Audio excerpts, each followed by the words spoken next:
খুব কম বয়সৰ পৰাই মই কাম কৰিবলৈ আৰম্ভ কৰিছিলোঁ। এদিন মোৰ অফিচৰ ছাৰে ছুটিৰ পাছত বিশেষ প্ৰশিক্ষণৰ কথা ক'লে আৰু মোক লগত লৈ হোটেল এখনলৈ লৈ গ'ল।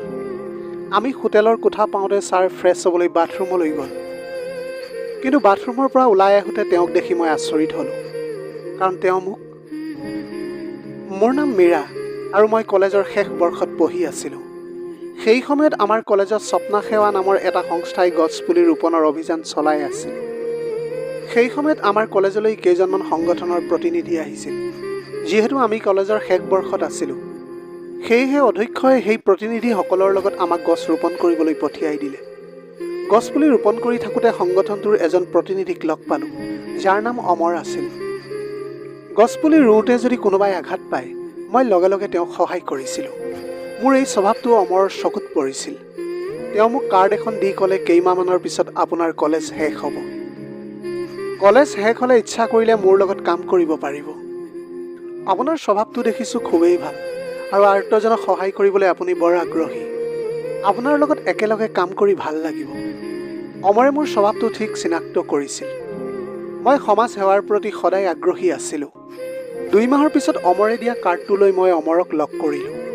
সেই সময়ত কিন্তু মোৰ চাকৰিৰ কোনো প্ৰয়োজন নাছিল। দেউতাই মোক কৈছিল যে কলেজ শেষ হোৱাৰ পাছত তোমাৰ যদি কিবা কৰিবলৈ মন যায়, তেনেহ'লে তুমি কৰিব পাৰা। সেই সময়ত মোৰ টকাৰ এইটোৰ বাবে ইমান প্ৰয়োজন নাছিল, কাৰণ দেউতাৰ কাপোৰৰ এটা ব্যৱসায় আছিল। মা দেউতাৰ একমাত্ৰ ছোৱালী আছিলোঁ মই। দেউতাই মোক সম্পূৰ্ণ স্বাধীনতা দি ৰাখিছিল। সমাজ সেৱাৰ প্ৰতি সকলোৱে আগ্ৰহী নহয় বাবে সংগঠনটোত কাম কৰা লোকৰ সংখ্যা খুবেই কম। অমৰে লগে লগে মোক তেওঁৰ অফিচলৈ মাতিলে। অফিচত বহাৰ লগে লগে তেওঁ মোক ক'লে যে আমি যিকোনো সময়তে কোনো গাঁৱলৈ যাবলগীয়া হ'ব পাৰে বা জৰুৰীকালীন অৱস্থাও আহিব পাৰে। ইয়াৰ বাবে আমি সদায় সাজু হৈ থাকিব লাগিব। আমি কিছুমান সংগঠনৰ পৰা ধন লওঁ, যাৰ পৰা আপোনাক প্ৰতিমাহে মই 7,000 টকা দিম। মই ক'লোঁ, ছাৰ, মই দৰমহা পাওঁ বা নাপাওঁ একো কথা নহয়। মই ইয়ালৈ টকাৰ বাবে নহয়, নিজৰ সন্তুষ্টিৰ বাবে কাম কৰিবলৈ আহিছোঁ। অমৰে মোক হাত মিলাই আদৰিলে। সেইদিনাৰ পৰা মই তাত কাম কৰিবলৈ আৰম্ভ কৰিলোঁ। প্ৰথম মাহত অমৰে মোক বহু ঠাইলৈ লৈ গ'ল। কেতিয়াবা অনাথ আশ্ৰমৰ বাবে চান্দা সংগ্ৰহ কৰিবলৈ, কেতিয়াবা পাহাৰত বাস কৰা লোকসকলক সহায় কৰিবলৈ। যোৱা এমাহ ধৰি মই অমৰৰ লগত বহুত বেলেগ বেলেগ ঠাইলৈ গৈছিলোঁ। এমাহৰ পাছত মই অমৰৰ আচৰণবিলাক পৰিৱৰ্তন অনুভৱ কৰিবলৈ ধৰিছিলোঁ। তেওঁ মোৰ বহুত কাষ চাপি আহিবলৈ ধৰিলে আৰু মোক জোৰ দি ক'লে যে মই তেওঁৰ লগত কেইদিনমানৰ বাবে ফুৰিবলৈ যাব লাগে। মই এতিয়া অকলশৰে এনেকৈ এজন পুৰুষৰ লগত ক'ৰবালৈ যাবলৈ সাজু নাছিলোঁ। এদিন মই অফিচত বহি থাকোঁতে দেখিলোঁ যে মোৰ কলেজৰ বান্ধৱী ৰীণা তালৈ আহিছে। তাই বহুত সেই সময়ত সলনি হৈ গৈছিল। তাইৰ দামী দামী কাপোৰ কানি, গহনা আৰু তাইৰ লাইফষ্টাইল দেখি সেই সময়ত মই আচৰিত হৈ পৰিছিলোঁ। সাধাৰণ পৰিয়ালৰ ছোৱালী আছিল ৰীণা। আগতে মাকে সৰু সৰু কাম কৰি জীৱিকা উপাৰ্জন কৰিছিল। অমৰৰ কেবিনৰ পৰা ৰীণা ওলাই আহোঁতে মই গৈ তাইৰ সন্মুখত থিয় হ'লোঁ। আমাৰ কলেজ শেষ হোৱা মাত্ৰ 2 মাহ হ'ল। ইয়াত কিমান দিনৰ পৰা তুমি কাম কৰি আছা? মই জইন কৰা 10 দিন আগতে তাই এই সংগঠনটোত যোগদান কৰা বুলি ৰীণাই ক'লে। তাই ক'লে, এই সংস্থাটোৰ বাবেই মোৰ এটা ভাল জীৱন হৈছে। ইয়াত কাম কৰাৰ পিছৰে পৰা মই ভাল টকা উপাৰ্জন কৰিব পাৰিছোঁ। এতিয়া তুমি মোক দেখি নিশ্চয় বুজি পাইছা। মই শুনিছিলোঁ যে সংগঠনত কাম কৰা সদায় কঠিন আৰু তাত কাম কৰা মানুহবোৰৰ টকা উপাৰ্জনৰ ক্ষেত্ৰত পিছ পৰি থাকে। কিন্তু অমৰৰ এই স্বপ্না সেৱা সংস্থাটোৰ কথাই বেলেগ আছিল। মই বুজিব পৰা নাছিলোঁ যে এই সংগঠনটোত কাম কৰা মানুহবোৰৰ জীৱন কেনেকৈ ইমান ভাল হৈ আহিছে। তাত কাম কৰা ছোৱালীবোৰ কেনেকৈ ইমান সোনকালে ধনী হৈ গৈছিল, সেই কথা জানিবলৈ মোৰ বহু কৌতূহল বাঢ়ি গৈছিল। ৰীণাৰ কথাৰ পৰা স্পষ্ট হৈ পৰিছিল যে তাই কেৱল এই সংগঠনটোত কাম কৰিছিল আৰু আন কলৈকো যোৱা নাছিল। সংগঠনটোৰ লগত কাম কৰি তাই এমাহ জড়িত হৈ বাহিৰত গৈ তাত ভাল উপাৰ্জন কৰা বুলি ৰীণাই কৈছিল। তাই মোক ক'লে, তুমিও ওলাই গৈ এবাৰ চাবা, তুমিও ভাল উপাৰ্জন কৰিব পাৰিবা। এতিয়া ৰীণাৰ পৰামৰ্শ অনুসৰি মই মোৰ কামবিলাক বহুত মনোযোগেৰে কৰিবলৈ আৰম্ভ কৰিছিলোঁ। যোৱা 15 দিন মোৰ বিশেষ কোনো কাম নাছিল। প্ৰতিদিনে কোনোবা নহয় কোনোবা এজন ব্যক্তিয়ে সংগঠনৰ কামৰ বাবে আহিছিল অমৰৰ ওচৰলৈ। আৰু যেতিয়াই সেই মানুহকেইজন অমৰৰ ওচৰৰ পৰা ওলাই গৈছিল, তেতিয়া সিহঁতৰ লগত সদায় এজনী ছোৱালী লগত যোৱা দেখিছিলোঁ মই। আজি কিছুদিনৰ পৰা মই এনেই কাম নোহোৱাকৈ অফিচত বহি আছিলোঁ। সেইবাবে অমৰক মই এদিন প্ৰশ্ন কৰিবলৈ ধৰিলোঁ, ছাৰ, যোৱা মই 15 দিন ধৰি এনেই বহি আছোঁ। আপুনি মোক কোনো কাম নিদিয়ে নেকি বাৰু? কিছুমান ছোৱালীক দেখিছোঁ, সিহঁতে বাৰে বাৰে কাম পাইছে। এতিয়া মই ইয়াত বহি একো কাম নকৰাকৈ বহি আছোঁ। মোকো ক'ৰবালৈ পঠিয়াই দিলে ভাল হ'ব। যদি মোক কোনো কাম নিদিয়ে তেন্তে মই এই প্ৰতিষ্ঠানটো এৰিব লাগিব। তেতিয়া অমৰে মোৰ কান্ধত ধৰি মোক কেবিনলৈ লৈ গ'ল। কেবিনত সোমোৱাৰ লগে লগে মোক চকী এখনত বহিবলৈ দিলে আৰু নিজেও টেবুলত বহিল। যদি আপুনি প্ৰতিদিনে সমাজ সেৱা কৰিবলৈ বিচাৰিছে তেন্তে আপোনাৰ উপযুক্ত প্ৰশিক্ষণৰ প্ৰয়োজন হ'ব। আপুনি এতিয়াও আপোনাৰ কামত সম্পূৰ্ণৰূপে পাৰ্গত নহয়। সঁচাকৈ যদি আপোনাৰ কাম কৰিবলৈ মন যায় আৰু টকা উপাৰ্জন কৰিবলৈ বিচাৰে তেন্তে মোৰ পৰা আপুনি ট্ৰেইনিং ল'ব লাগিব। মই তেতিয়া তেওঁৰ কথাত মান্তি হ'লোঁ। তেওঁ ক'লে, ঠিক আছে, আজি সন্ধিয়া ঘৰলৈ তুমি নাযাবা আৰু মোৰ লগত যাবলৈ ওলাবা। অফিচ শেষ হোৱাৰ পাছত মই ঘৰলৈ যোৱাতকৈ অমৰ ছাৰৰ লগত যাম বুলি থিৰাং কৰিলোঁ। তেওঁ ক'লে, আমি ক'লৈ যাব লাগে মই পিছত ক'ম। মই ঘৰত ক'লোঁ যে ঘৰলৈ অহাত অলপ পলম হ'ব, যাতে মায়ে বাৰে বাৰে মোক ফোন নকৰে। আমি গৈ থাকোঁতে বাটত তেওঁ বহু দুখীয়াৰ জুপুৰি দেখুৱাইছিল। যদিও কিন্তু অৱশেষত আমি এখন হোটেল পালোঁগৈ। হোটেল পোৱাৰ লগে লগে অমৰ ছাৰক সুধিলোঁ যে ইয়াত আমাক সমাজ সেৱাৰ কি প্ৰশিক্ষণ দিয়া হয়। অমৰ ছাৰে কম বুলি কৈ মোক হোটেলৰ কোঠালৈ লৈ গ'ল। কোঠাটোত সোমোৱাৰ লগে লগে তেওঁৰ টাইডাল ঢিলা কৰি মোক সদায়ৰ দৰে কথা পাতিবলৈ ধৰিলে। তেওঁ ক'লে, মীৰা, তুমি বৰ স্মাৰ্ট। কিছু প্ৰশিক্ষণৰ পিছত তুমিও মোৰ ষ্টৰত কাম কৰিবলৈ আৰম্ভ কৰিবা। মই সুধিলোঁ, ছাৰ, আমি ইয়ালৈ কি প্ৰশিক্ষণলৈ আহিছোঁ? প্ৰশ্নটো সোধাৰ লগে লগে অমৰ ছাৰে শান্ত হৈ আহি মোৰ ওচৰতে বহিল। মোক পানীৰ বটল এটা দি ক'লে, পানী অলপ খাই সতেজ হোৱা তুমি এতিয়া সতেজ হ'লেহে মই তোমাক প্ৰশিক্ষণ দিব পাৰিম। তেওঁৰ কথাবোৰত মই অস্বস্তিকৰ অনুভৱ কৰিছিলোঁ। মই ক'লোঁ, মোৰ ইয়াত ভাল লগা নাই, মই ইয়াৰ পৰা ওলাই যাব বিচাৰোঁ। যদি মোক কিবা ট্ৰেইনিং দিব বিচাৰে তেন্তে অফিচৰ সময়তে দিব। মই উঠিবলৈ চেষ্টা কৰাৰ লগে লগে অমৰ ছাৰে মোৰ হাতত ধৰি ক'লে, ইমান খিংখিঙীয়া হোৱাটো ঠিক নহয়। মই তেওঁৰ উদ্দেশ্য বুজি পালোঁ আৰু মই তেওঁৰ হাতখন জোকাৰি হোটেলৰ পৰা ওলাই আহিলোঁ। এতিয়া মই সিদ্ধান্ত লৈছিলোঁ যে এতিয়া মই এই সংগঠনটোত আৰু কাম নকৰোঁ। পিছদিনা মই অফিচলৈ নাযাওঁ বুলি সিদ্ধান্ত লৈছিলোঁ। মায়ে আজি অফিচলৈ কিয় নাযাওঁ বুলি মোক সুধিলে। মই মাক ক'লোঁ যে মই কেইদিনমান ছুটি লৈছোঁ। তাৰ পাছত আৰু 3 দিন পাৰ হৈ গ'ল। মই এনেকৈ ঘৰতে বহি থাকিলোঁ। সেই সময়ত অমৰৰ ফোনৰ পৰা মোৰ ফোনলৈ বহুবাৰ কল আহিছিল। মই তেওঁৰ নম্বৰটো ব্লক কৰি দিলোঁ। তথাপিও তেওঁ বহুবাৰ মোক মেছেজ পঠালে। মোৰ মোবাইললৈ তেওঁ ক্ষমা বিচৰাৰ মেছেজবোৰ অবিৰাম আহি আছিল।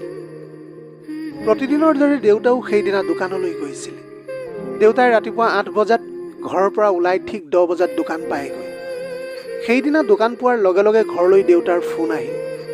সেই সময়ত দেউতাই মাক কিয় ফোন কৰিছিল মই জনা নাছিলোঁ।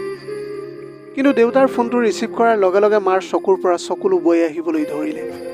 মাৰ হাতৰ পৰা ফোনটো লৈ তাৰ পিছত গম পালোঁ যে দেউতাৰ দোকানখন পৌৰসভাই ভাঙি পেলাইছে। যিজন ব্যক্তিৰ পৰা দেউতাই ঠাইডোখৰ ক্ৰয় কৰিছিল তেওঁ ভুৱা নথিপত্ৰ বনাই দেউতাক সেই মাটিখিনি বিক্ৰী কৰিছিল। দেউতাই ইতিমধ্যে 12 বছৰ ধৰি সেই ঠাইডোখৰত দোকান চলাই আহিছিল। কিন্তু 12 বছৰ পিছতহে পৌৰসভাৰ দৃষ্টিত সেইডোখৰ বেদখল হৈ পৰিল। দেউতাই একো ভুল কৰা নাছিল, যদিও তেওঁক প্ৰতাৰণা কৰা হৈছিল। পৌৰসভাই দেউতাক 14 লাখ টকাৰ জৰিমনা বিহিলে। যদি দেউতাই জৰিমনা নিদিয়ে তেন্তে তেওঁ 7 বছৰৰ বাবে জেল হ'ব পাৰে। দেউতাৰ এতিয়া যি সঞ্চয় আছিল সেইখিনি জৰিমনা পৰিশোধ কৰোঁতেই খৰচ হৈ পৰিছিল। এতিয়া হঠাৎ আমাৰ ওপৰত এটা দুখৰ পাহাৰ যেন খহি পৰিল। কিছুদিন এনেকৈ পাৰ হৈ গ'ল। ঘৰখনত যেন এক অদ্ভুত নিস্তব্ধতাই বিৰাজ কৰিছিল। মা আৰু দেউতাই তেওঁলোকৰ খাদ্যও সুখেৰে খোৱা নাছিল। মা দেউতাই কোৱা কথাবোৰ মই ইতিমধ্যে শুনিবলৈ পাৰিছিলোঁ। মায়ে দেউতাক কৈছিল যে আমাৰ যদি এটা ল'ৰা থাকিলে হয় তেনেহ'লে এই কঠিন সময়ত টকা উপাৰ্জনৰ কিবা এটা পথ উলিয়ালেহেঁতেন নিশ্চয়। কিন্তু ঈশ্বৰে আমাক এজনী কন্যা সন্তানহে দিলে। মায়ে এতিয়া অনুভৱ কৰিছিল যে আমাৰ ছোৱালীয়ে সোনকালে একো এটা কৰিব নোৱাৰে। মাৰ কথাবিলাক শুনি মই অনুভৱ কৰিলোঁ যে মোৰ মা দেউতাৰ মতে মোৰ কোনো কামেই নাই এই পৃথিৱীত। সেই নিশা মাৰ কথাবিলাক শুনি মই ৰুমলৈ গুচি গৈছিলোঁ। দুচকুৰে চকুলো ওলাই আহিছিল মোৰ। মাৰ কথাত মাক দেউতাকৰ কাৰণে একো কৰিব পৰা নাই যেন অনুভৱ হ'ল। হঠাৎ মোৰ মোবাইললৈ অমৰ ছাৰৰ ফোন আহিল। মই ফোনটো তুলি লৈ কাইলৈ নিজেই স্বপ্না সেৱালৈ আহিম বুলি ক'লোঁ। পিছদিনা স্বপ্না সেৱা সংস্থা পালোঁগৈ মই। তালৈ গৈ ৰীণাক লগ পালোঁ। ৰীণাই তাইৰ এগৰাকী বান্ধৱীক সংগঠনটোত যোগদান কৰিবলৈ লৈ আহিছিল। তাইৰ জীৱনটো সলনি হোৱা দেখি তাইৰ বান্ধৱীয়ে হেনো অনুপ্ৰাণিত হৈছিল। স্বপ্না সেৱাত কাম কৰাৰ তাইও হেনো ইচ্ছা বাঢ়ি গৈছিল। মই গৈ এতিয়া অমৰ ছাৰৰ কেবিনলৈ গ'লোঁ। মোক দেখি অমৰ ছাৰে মোৰ ওচৰত ক্ষমা খুজিবলৈ ধৰিলে। মই ক'লোঁ আপুনি মোৰ ওচৰত ক্ষমা বিচৰাৰ কোনো প্ৰয়োজন নাই। তাত কি হৈছিল সেইবিলাক মই এতিয়া পাহৰি গৈছোঁ। আপুনি এতিয়া কওকচোন, ৰীণা আৰু আন ছোৱালীবোৰে ইয়াৰ পৰা কেনেকৈ ইমান টকা উপাৰ্জন কৰে? আজি মই টকা উপাৰ্জনৰ আশাত ইয়ালৈ আহিছোঁ। অমৰ ছাৰে লাহেকৈ হাঁহি এটা মাৰি মোৰ মুখত হাত থৈ ক'লে, মীৰা, তুমি চিন্তা নকৰিবা। তুমি দেখিবলৈ ইমান ধুনীয়া যে তোমাৰ বেছি কষ্টৰ প্ৰয়োজনেই নহ'ব। অহা 15 দিনত মই তোমাৰ জীৱনটোকে সলনি কৰি দিম। সেইদিনা সন্ধিয়া অমৰ ছাৰে মোক আগতে লৈ যোৱা সেই হোটেলখনলৈ লৈ গ'ল। হোটেলখনত উপস্থিত হোৱাৰ লগে লগে অমৰে মোৰ লগত অশ্লীল কথা ক'বলৈ আৰম্ভ কৰিলে। তেওঁ ক'লে, এইটো তোমাৰ প্ৰশিক্ষণৰ প্ৰথম পৰ্যায় হ'ব। যদি তুমি মোক আপ্লুত কৰিব পাৰা তেন্তে তোমাৰ এটা ভাল চাকৰি হ'ব আৰু তুমি বহুত উপাৰ্জন কৰিবলৈ সক্ষম হ'বা। সেই সময়ত মই ওপৰৰ পৰা তললৈ অমৰ ছাৰৰ ফালে চালোঁ। সেই সময়ত মই লক্ষ্য কৰিছিলোঁ যে অমৰৰ বয়স মোতকৈ 15 বা 18 বছৰ ডাঙৰ আছিল। মই ক'লোঁ, ছাৰ, আপোনাৰ মোৰ বয়সৰ ছোৱালী নিশ্চয় আছে আৰু আপুনি মোৰ লগত এনেকৈ কথা পাতিবলৈ ধৰিছে। তেতিয়া অমৰে উত্তৰ দিলে যে, মীৰা, তুমি নিজেই সিদ্ধান্ত লোৱা। তুমি টকা উপাৰ্জন কৰিবলৈ বিচৰা নে তুমি ভাষণ দিব বিচৰা? মোৰ বয়সৰ কথা ভাবি তোমাৰ কোনো লাভ নাই। মই কোৱা কথাখিনি যদি বুজিছা তেন্তে ইয়াতে থাকা, নহ'লে তুমি যাব পাৰা। মোৰ বাধ্যবাধকতাৰ কথা ইতিমধ্যে মই অমৰ ছাৰক কৈছিলোঁ। মই ক'লোঁ, আপুনি মোক এনেকৈ যাবলৈ নিদিব। মোৰ পৰা আপুনি কি আশা কৰিছে সেয়াও মই বুজি পাইছোঁ। বৰ্তমান মই সেইবোৰৰ বাবে সাজু হৈ অহা নাই। কিন্তু আজি নহ'লে কাইলৈ সেই সম্পৰ্ক নিশ্চয় আমাৰ মাজত গঢ় লৈ উঠিব। কিন্তু মনটোৱে মান্তি নোহোৱালৈকে আমি কিছু কথা পাতিব লাগিব প্ৰতিদিনে। মই কোৱা কথাখিনিত অমৰে ঠিকেই অনুভৱ কৰিলে। তেওঁ ক'লে, মীৰা, মই লগ পোৱা সকলো ছোৱালীতকৈ তুমি অলপ বেলেগ ধৰণৰ। তোমাৰ সৌন্দৰ্য আৰু বুদ্ধিমত্তা অনন্য। ইচ্ছা কৰিলে মই তোমাক বিয়া কৰাবলৈ সাজু আছোঁ। কিন্তু মই স্পষ্টকৈ কওঁ যে তুমি মোৰ দ্বিতীয় পত্নী হ'বা। সেই মানুহজনক বিয়া কৰাবলৈ মোৰ একেবাৰে ইচ্ছা নাছিল। সেই সময়ত মোৰ মনত কেৱল মাৰ কথাবিলাকহে দৌৰি আহিছিল।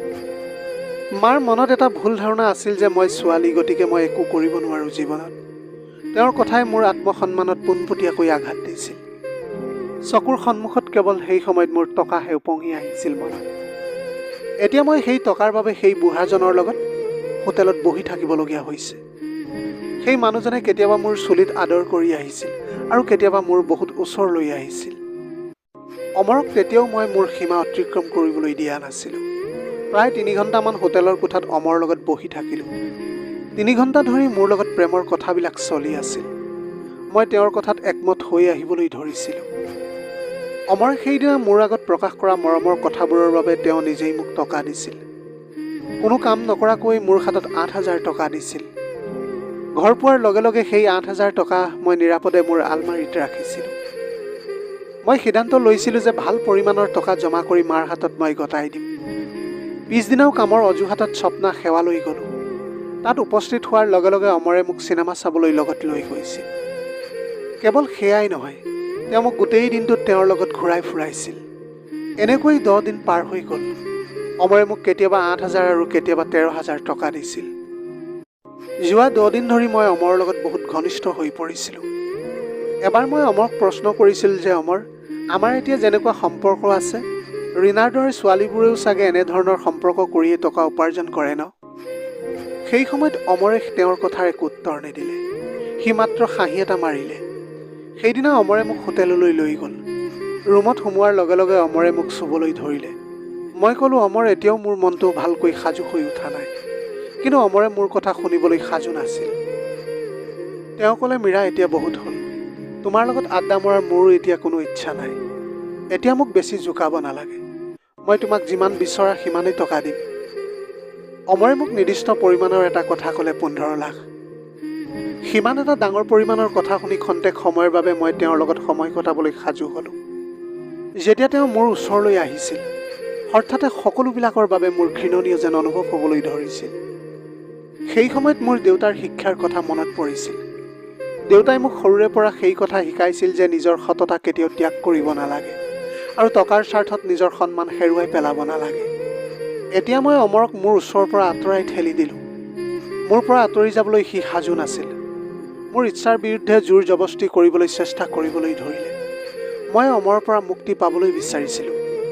সেয়েহে মই নৈনাক ফোন কৰিলোঁ। নৈনা মোৰ এগৰাকী খুব ভাল বান্ধৱী আছিল। তাই এগৰাকী সাংবাদিক আছিল। অমৰে মোক অনা হোটেলখনৰ একেটা অঞ্চলতে নেনা প্ৰায় থাকিছিল।